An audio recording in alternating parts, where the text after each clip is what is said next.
It's Tuesday. It's that time again. Talk about it Tuesday. So I am completely unprepared for today. First of all, I was just running my mouth on the phone with one of my friends and completely forgot that I was supposed to be doing Talk About It Tuesdays. um, but I'm here, present, checking in. And today I kind of just want to talk about the people we surround ourselves with. That was my topic for today. I feel completely not prepared. I don't have any articles or anything. It's mostly just some recent things that I've been seeing going on with, family and people that I know on social, old friends that I get to connect with on social media. And I was just really thinking about how the people you surround yourself with a lot of times can dictate the decisions you make and dictate how you carry yourself. You know, they're saying birds of a feather flock together. I don't think that's all the way true, but there is a lot of truth to that saying, that you start to see people who are like-minded come together because they're like-minded. And sometimes when you have negative things going on with you, or you're trying to kick negative behaviors, the people that you choose to surround yourself with can really put you in a situation where you maintain bad behaviors or negative behaviors. And so, with me being a mom of 3 kids, me and Lamar have talked about our kids on the podcast.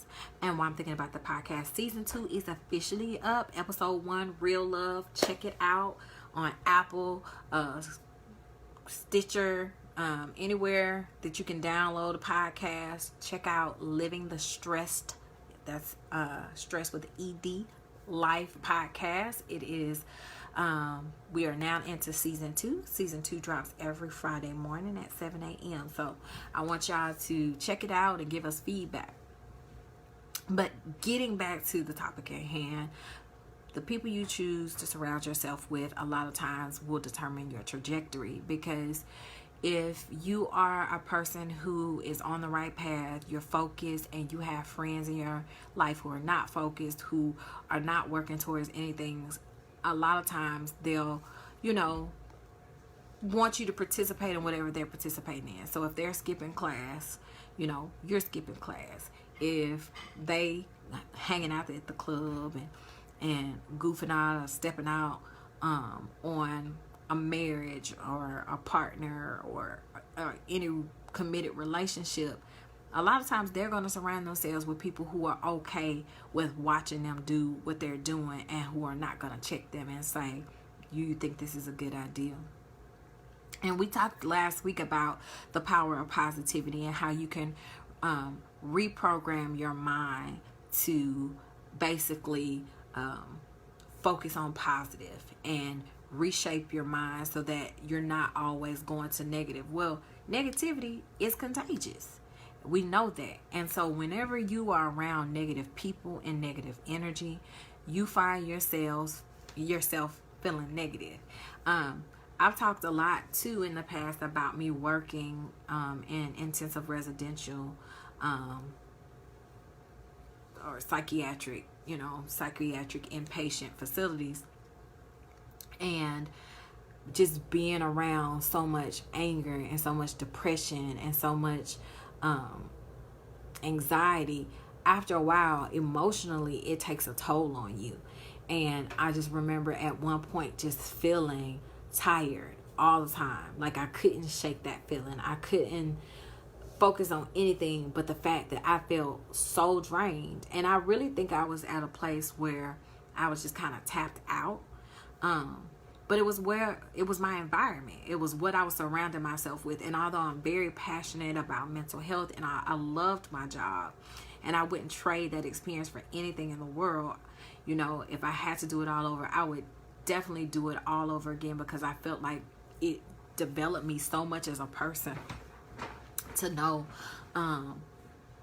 what I didn't want in my life and what I needed in my life. And when I left that space and I I begin to feel free again, and not feel heavy and tense and short tempered, I realized that what you surround yourself with and who you surround yourself with,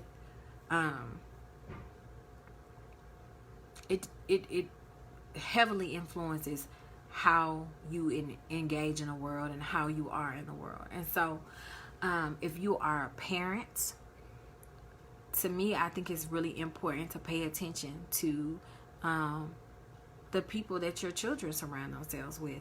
I try not to dictate my kids' friends. Lamar and I think we do a really good job about letting them be autonomous or have autonomy in choosing the friends that they have.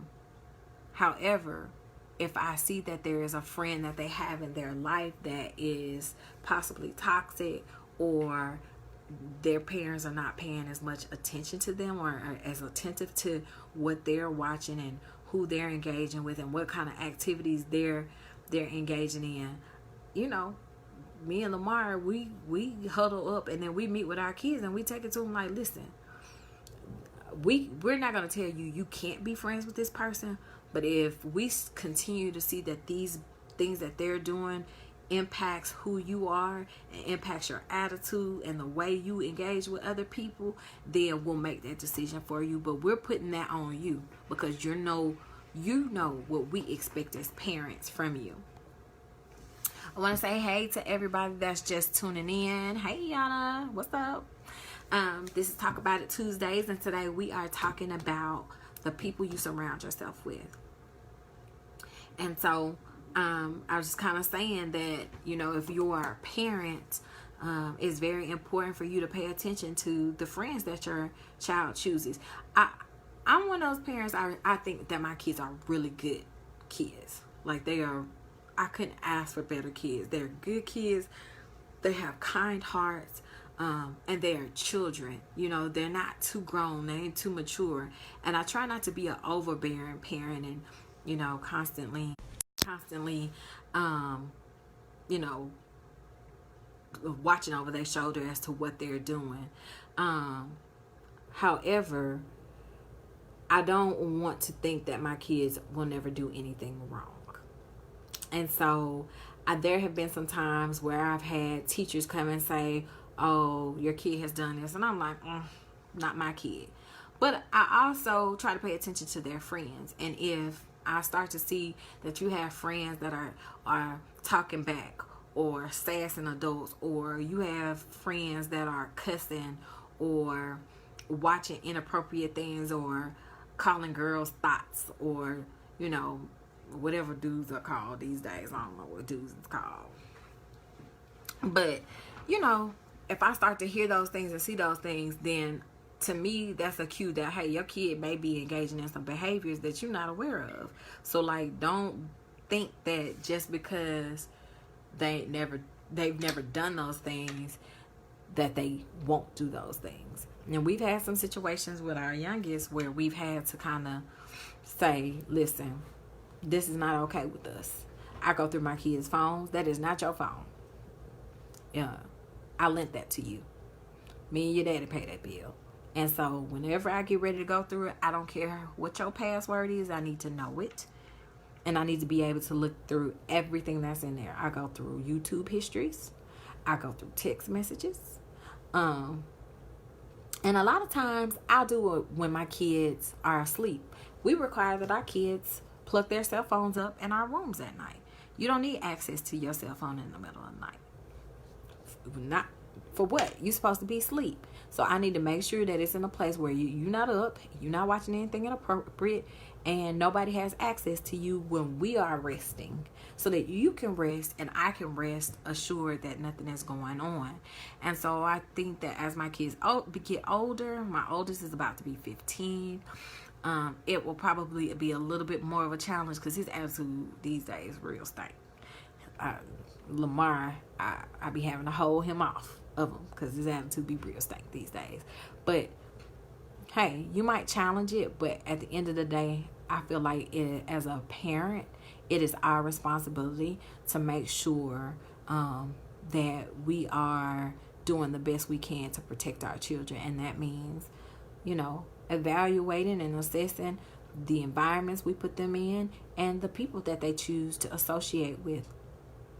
You know, I just even, we started going through how they see us, which I deal with trauma in my everyday profession. To me, I don't need trauma for entertainment. So I'm really like begrudgingly doing this and watching this movie. But I just think about how those boys didn't even know each other. And they were associated with a behavior or action, and they didn't even know each other. So imagine how much worse it is for your kid when they start associating with people who don't have good intentions. You know, there's someone I know in my life, or me and my husband know in our life right now, who is a full adult who is heavily influenced by friends. And it's so crazy because him and I will sit and talk about how toxic some of these friends are, and you can see how they've attached themselves to this particular person, and how it's just pretty much sucking the life out of them, how everything in their life has just gone downhill, and they had a capacity to be something so great, but associating with people who don't mean them no good, who have nothing that they working towards in life, is not beneficial for them. And so my rule of thumb is, if you can't be happy for me when good things happen, if I'm in a bad mood, if you only willing to be my amen corner, because I'm not always right. I don't want any friends that are gonna be like, you right, girl, and will roll with me even when I'm wrong. That ain't a friend. A friend is someone who will say, no, you need to get out your feelings. You were wrong. You need to do what you need to do. Put your big girl panties on and apologize or handle your business. Those are real friends. And so I think that as we focus on self-care and we focus on mental health, I think one of the things you have to start with is, who are the people I've invited into my life? Who's in my corner? My husband and I had this conversation from a book he was reading. I think it's called Who's in Your Room. He was in a networking group, and they gave him this book, and the book asked if you could take, I want to say, 3 people in a room with you, and that's it. Like, nobody else could come in, nobody else could go out, but these were your 3 people. Who would you take? And I couldn't answer that question. Honestly, I couldn't. And not to say, you know, Mama, I'm sorry. Pal, I'm sorry. Not slighting y'all in the least. But if I had to be stuck, I want to choose people who I know are going to empower me, who are going to be as selfless, because I feel like I have times where I can be selfish. But for the most part, I feel like I'm selfless, that I give constantly. And my knee-jerk response is to care for someone else and meet someone else's needs.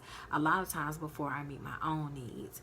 And not saying that is something that is like the most favorable trait, but I do think that's a quality about myself that I'm really proud of, is that a lot of times I can put myself aside to help someone else. And so I want to be in a room with people who are going to be willing to make some sacrifices for me. I want to be in the room with someone who I know we would have to fight for who's gonna give their life if it came down to that. That made me think about the Marvel movie. Okay, so spoiler alert for those of you who did not watch Marvel. In Marvel, there's a scene in Marvel where 2 of the Avengers have to make a decision who's going to kill themselves to retrieve one of these stones. And they have been, I don't know, partners, friends, work buddies, I don't know, for a very long time. And they were basically damn near about to kill themselves trying to commit suicide. And it was a really hard thing. I won't tell you who ended up killing themselves. I won't use any names. Partly because I don't remember all the names, but I do. But to me, it was very touching to see two people love each other so much that they were fighting each other to keep the other person alive. They were like literally almost about to kill each other so that that person didn't have to choose to die. And so, you know, if you think about the people that you invite in your circle, that you want in your life, and that you surround yourself with, you want to surround yourself with people who love you so much and want to see you do well so much that they're willing to sacrifice. I know as a mom, I would be willing to give up my life for my children. I wouldn't even have to think about it. I'll jump in front of a bullet, a car, whatever. It wouldn't even be any processing. It would just be a knee-jerk response to their life being threatened. But there are other people, you know, in your life that you get to choose if you want them to be in your life. And when you make that choice, you want to love them so much that you don't even have to think about sacrificing for them. And so I leave you guys with that today. Is, you know, when you start thinking about self-care, think about who you surround yourself with. Think about, are people taking from you or are they pouring into you? Because you want to surround yourself with people who are pouring into you and not just taking from you. There, you can attach yourself to some leeches. You know what a leech is. A leech sucks your life force, which is your blood that runs through your veins, right? Don't allow people to be leeches in your life. Don't allow them to suck the life force. They have to be able to pour back into you. A relationship should be reciprocal. Okay, so they should be able to reciprocate whatever you give them, whether that's love, time, money, energy. They should be able to reciprocate the same things back to you.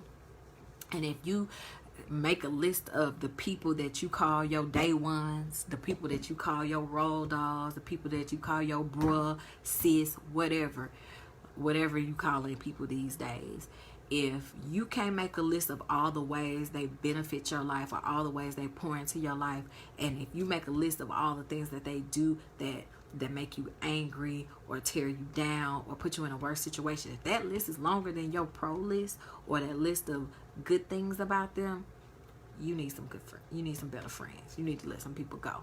So self-care is part of evaluating your friends and making a decision to keep relationships and let relationships go. I've said it before. I think I said in the last podcast, possibly. But my motto is be myself, choose me first. The world will adjust. And that's not to say I won't choose my husband or my children. Apply it where you need to apply it. But always love yourself more than other people. You got to love yourself enough to know when something is not good for you. So, again, check out season 2 of Living the Stress Life podcast. I was really unprepared for today. I knew my topic, but I hadn't really thought through my talking points all the way. I just kind of knew what was on my mind. And I was so unprepared this morning that I did not have my laptop so that I could do Facebook Live and Instagram Live. So if you were checking for me on Instagram, I am so sorry. But I have launched a new YouTube page, and Talk About Tuesday will now be on our YouTube page. So if you Google Living the Stress Life, you will be able to find us on YouTube. I will be dropping that to Facebook, Instagram, Twitter, LinkedIn, wherever you following me, and following Lamar. But check us out. Give us your feedback. And thanks so much for everybody tuning in.